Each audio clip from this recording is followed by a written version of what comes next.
11th question देखते हैं। इसमें कहा गया है equiconvex lens is cut into 3 pieces as shown in figure. तो एक इक्वी कॉन्वेक्स लेंस है, पहले इसे 2 पार्ट में डिवाइड किया गया, उसके बाद फिर अपर हाफ को फिर से 2 पार्ट में डिवाइड किया गया, L2, L3, L1 इस तरह से। सो सेलेक्ट द इनकरेक्ट ऑप्शन। तो इस चीज़ को ध्यान से देखें, हमें इनकरेक्ट चुनना है। तो हमें पावर देखनी है। तो देखो इक्वी कॉन्वेक्स है, रेडियस आर म्यू, यहाँ भी म्यू, रेडियस आर, सेम इसके लिए भी होगा म्यू, रेडियस आर। तो जो इसकी फोकल लेंथ होगी वही फोकल लेंथ इसकी होगी। इस वजह से L1 की पावर P के बराबर ही होगी, क्योंकि दोनों की फोकल लेंथ सेम है, सो पावर भी सेम होगी। तो एक तो ये अपना सही है। दूसरा L2 और L3 की बात करते हैं। तो रेडियस ऑफ कर्वेचर R है, ये म्यू है, और इधर की रेडियस ऑफ कर्वेचर इन्फिनिटी है। तो पावर हमें चेक करना है, पावर क्या होगा।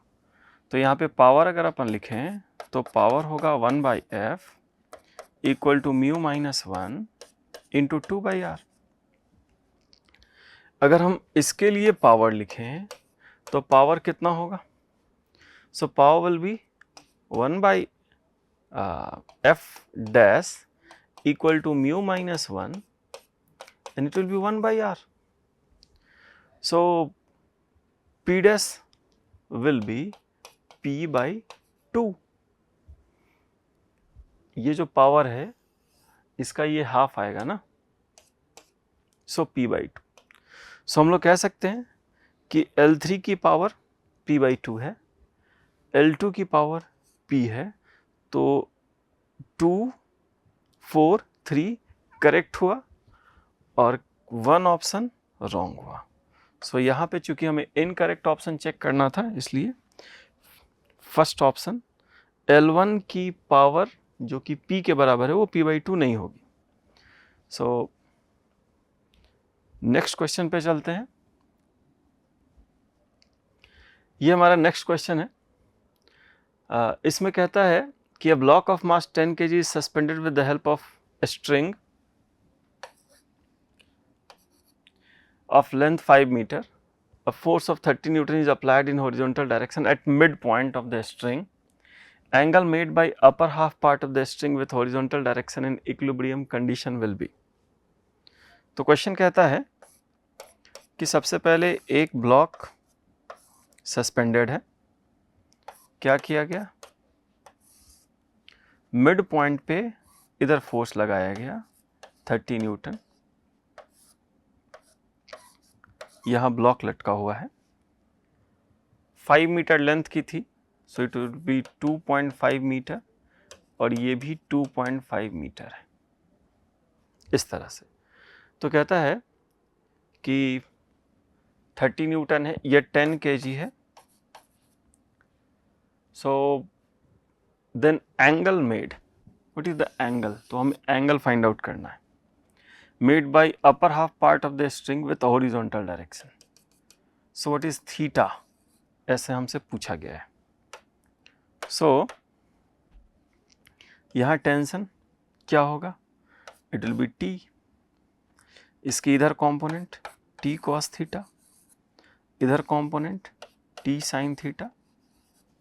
सो टी साइन थीटा की वैल्यू आप 100 न्यूटन 10 kg के लिए, और टी कॉस थीटा की वैल्यू आप 30 न्यूटन रखेंगे, डिवाइड करेंगे तो tan थीटा की वैल्यू आ जाएगी 10/3।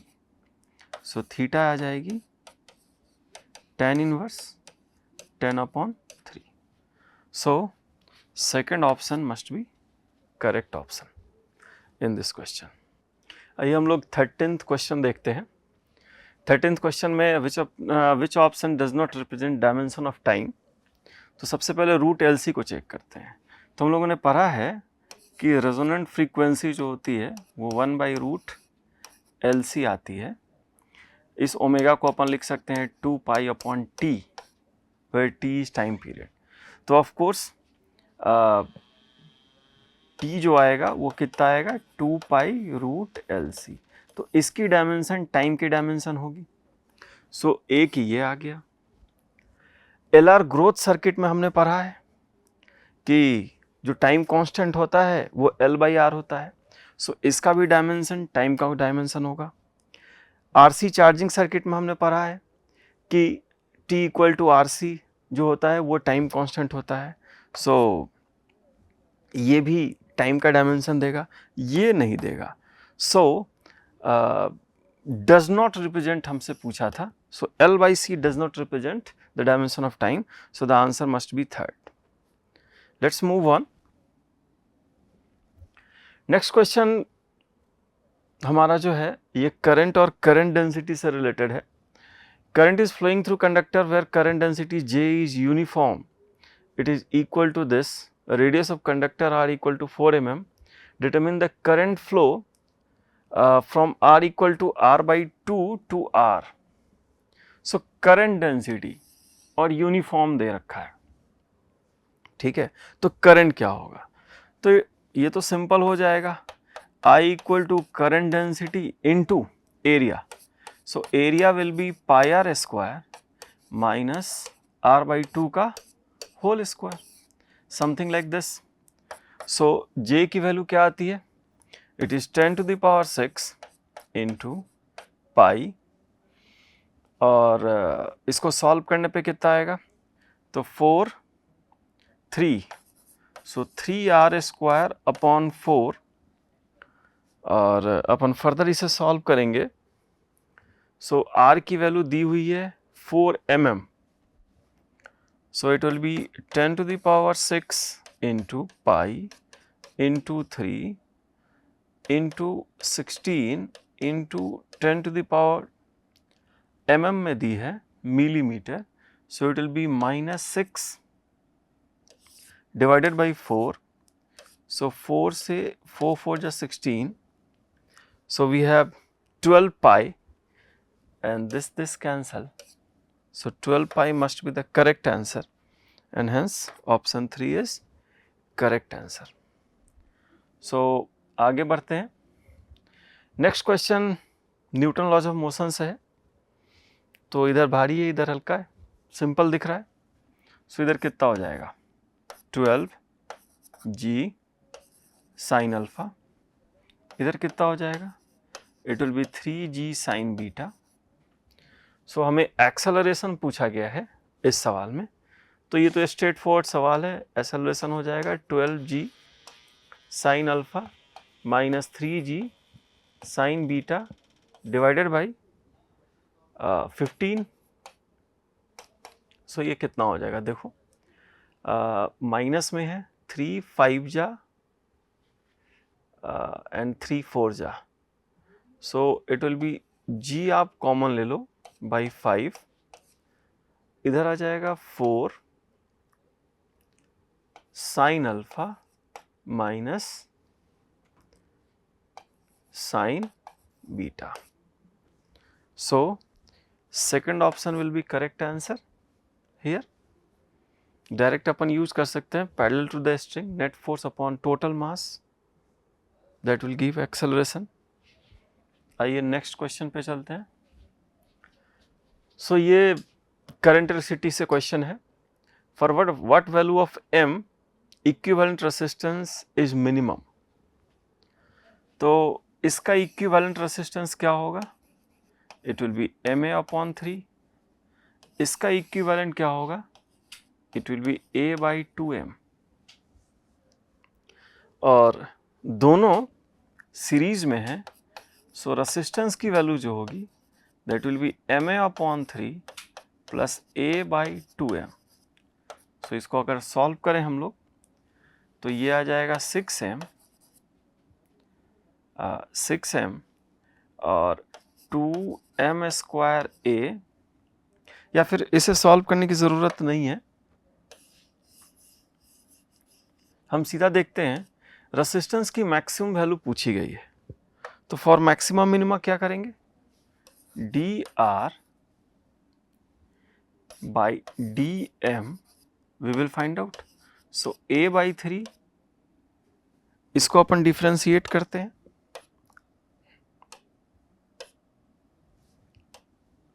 इसको डिफ्रेंशिएट करेंगे तो minus a by 2 m square. अब इसे अपन को 0 करना है। So a by 3 equal to a by 2 m square, a cancel. So m की जो वैल्यू आती है वो आती है square root of 3 by 2। So the third option must be correct here. So m की वैल्यू रूट अंडर 3 बाई 2 के लिए resistance, equivalent resistance will B maximum. ये 17th क्वेश्चन हम लोग देखेंगे। ये मैग्नेटिक फील्ड से क्वेश्चन आया है। There are two parallel long conductors carrying current 4 ampere and 2 ampere as shown in figure. Both conductors are in xy plane and point A is also in xy plane. Charge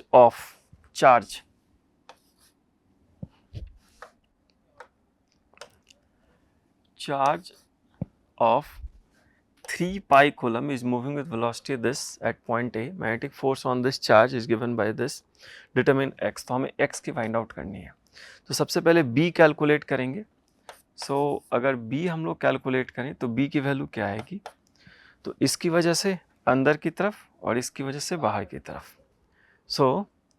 अपन लिखेंगे mu naught, i की value है 4 divided by 2 पाई 4/100 और इसकी वजह से बाहर की तरफ होगा। So I can write minus mu naught 2 divided by 2 pi 2/100, something like this. Sorry, it will be 6/100 because ये 4 सेंटीमीटर टोटल 10 सेंटीमीटर है, तो ये 6 सेंटीमीटर आएगा। So let's solve it. तो इसमें हम लोग क्या करेंगे, जो कॉमन है उसे कॉमन बाहर कर लेंगे। सो 100 बाहर आ जाएगा और म्यू नॉट बाहर आ जाएगा, 4 पाई बाहर आ जाएगा हमारा, और अंदर क्या बच जाएगा। So mu naught by 4 pi, sorry 4 पाई बाहर नहीं आ रहा है, यहाँ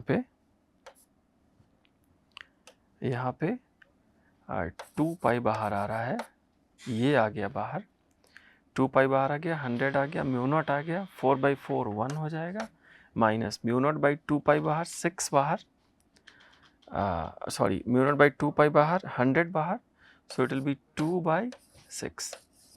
So how much that will be? So it will be 100 mu naught by 2 pi 4/6. So इसको अगर अपन सॉल्व करें, 2 जा 4, 2 3 जा, so it will be 100 mu naught upon 3 pi magnetic field. इसको, ये जो मैग्नेटिक फील्ड होगा पॉजिटिव आया, ये इनवर्ट्स होगा, ये इनवर्ट्स फील्ड होगा, तो अपन B को लिख सकते हैं कितना, तो I can write 100 mu not divided by 3 pi minus k cap, something like this. Now हमें फोर्स देखना है, तो फोर्स की फॉर्मूला क्या होती है, it is QV cross B। So Q की वैल्यू दे रखी है 3 पाई, V अपन लिखेंगे it is 2I plus 4J cross B, it is 100 mu not divided by 3 pi and we have minus k cap. हमें इसी को सॉल्व करना है। सो 3 पाई कैंसल हो जाएगा, 100 mu not will be 4 pi into 10 to the power minus 5, और यहाँ पे क्रॉस प्रोडक्ट करना है, 2I cap plus 4J cap cross minus k cap. So what do you get? 4 pi into 10 to the power minus 5 into I cross k will be minus j, so it will be plus 2 j cap, and j cross k will be minus I, j cross k will be I, so it will be minus 4 I cap. अब हम इसे compare कर लेंगे यहाँ से इसको, तो x की जगह 4 आता है, सो x की वैल्यू 4 आती है, hence fourth option is our correct option. This is our question number 17. तो ये सेमीकंडक्टर से पूछा हुआ सवाल है, इसमें डायरेक्ट क्वेश्चन पूछा गया है. तो transistor acts as a switch. तो हम लोग जानते हैं कि वर्किंग ऑफ ट्रांजिस्टर में 3 स्टेट होते हैं. एक होता है कट ऑफ, दूसरा होता है एक्टिव, और फिर होता है सैचुरेशन. तो कट ऑफ और सैचुरेशन में transistor acts as a switch, और एक्टिव रीजन में it acts as an amplifier. So transistor acts as a switch in saturation and cut off region. ये इंफॉर्मेशन बेस्ड क्वेश्चन है. Next हम लोग देखते हैं gravitational potential energy of given system is. तो हमें इस सिस्टम की पोटेंशियल एनर्जी लिखनी है. तो यहाँ पे एक कैपिटल एम मास है स्क्वायर के सेंटर पे, और ये एम मासेज है. तो हमें इसकी पोटेंशियल एनर्जी लिखनी है. तो हम सबसे पहले क्या करेंगे, इन 4 सिस्टम का लिख लेते हैं. So G M M upon D minus में आएगा, इसको 4 से मल्टीप्लाई कर देते हैं. उसके बाद फिर minus G M M upon D root 2 into 2, और इसके बाद minus G capital M M divided by D upon root 2. So this distance is d upon root 2 into 4. So इसमें हम लोग कॉमन ले लेंगे, स्मॉल m को कॉमन लेंगे ऑब्वियसली, क्योंकि यहाँ कैपिटल m है. सो स्मॉल m को कॉमन ले लेंगे. तो ये तो होना नहीं है, स्मॉल m को कॉमन लेना है. Minus G M upon D, so 4 root 2 m यहाँ से आएगा. So 4 root 2 capital M, 4 root 2 capital M. So इन दोनों में से कोई होगा. अब फिर देखना है कि यहाँ पे रूट 2m आएगा 4 स्मॉल m. तो root 2 small m 4 small m, 4 root 2 capital M plus 4 plus root 2 small m. यहाँ पे फर्स्ट और थर्ड ऑप्शन सेम है, तो अपन कह सकते हैं कि फर्स्ट ऑप्शन फ़िलहाल सही है. वैसे थर्ड भी सही है, बिकॉज दोनों सिमिलर ऑप्शंस आ गए हैं. अच्छा ठीक है, so we can solve it. आगे यहाँ से बढ़ते हैं. नेक्स्ट क्वेश्चन इलेक्ट्रोस्टैट से है. Electric flux passing through given hemisphere if charge is placed at centre of hemisphere. तो यहाँ से कुछ फील्ड लाइन इधर जाएंगे, कुछ फील्ड लाइन पैरेलल जाएंगे, और कुछ फील्ड लाइन अंदर की ओर जाएंगे जो बाहर ऐसे आएंगे. सो आधा ऊपर आधा नीचे. अगर इसको हम कंप्लीट करें तो नीचे q/2 epsilon not, q/2 epsilon not, total q/ epsilon not. So first option इसमें होगा कि जो कर्व हेमिस्फीयर से जो भी फील्ड का फ्लक्स बनेगा वो q/2 एप्सिलॉन नॉट होगा, क्योंकि अगर कवर कर दे तो डाउनवर्ड वाले से भी इक्वल डिस्ट्रीब्यूशन होगा दोनों में, इस वजह से q/2 एप्सिलॉन नॉट. नेक्स्ट ये एक सवाल है जिसमें सिंपली इन्वॉल्व किया गया है कैलोरीमेट्री को. A bullet at temperature T1 degree Celsius. तो बुलेट की टेम्परेचर इतनी दी है. Is fired from gun with a speed v, enters in lead block. Due to resistance of lead block bullet melts at temperature T2, और T2 greater than T1 है. Due to loss of 40% of kinetic energy of bullet, initial speed of bullet is, ये पूछा जा रहा है। तो यहाँ पे क्या हुआ, बुलेट की टेम्परेचर T1 थी, T1 से T2 गई, T2 पे फिर मेल्टिंग हुआ, और ये सारी किस वजह से हुई, तो 40% ऑफ काइनेटिक एनर्जी के लॉस की वजह से हुई। तो इसको कैसे सॉल्व करेंगे, तो सिंपली अपन लिखेंगे कि 40% of half mv² equal to ms T2 minus T1 plus m into L। अब यहाँ से m तो सभी में से क्योंकि बुलेट ही मेल्ट कर रहा है तो इसलिए m कैंसिल हो जाएगा। आप यहाँ से 40% है, आप इसको सॉल्व करें, so it will be 40/100 into 1/2 v² equal to s T2 minus T1 plus L, ये कैंसल 2 5। सो यहाँ से v की वैल्यू जो आती है वो आएगी 5s T2 minus T1 plus 5L square root. So the correct option must be question number 1। इसमें कहा जा रहा है wave goes from rarer medium to denser medium, f जहाँ पे फ्रीक्वेंसी ऑफ वेव है, लैम्डा वेवलेंथ ऑफ वेव है, v speed of wave है। तो रेयरर से डेंसर जाता है, डेंसर में स्पीड लेस होती है और फ्रीक्वेंसी सेम रहती है, तो t सेम रहेगा, इसलिए लैम्डा डिक्रीज कर जाएगा, बिकॉज स्पीड कम हो गई, t सेम रहेगा, लैम्डा डिक्रीज कर जाएगा।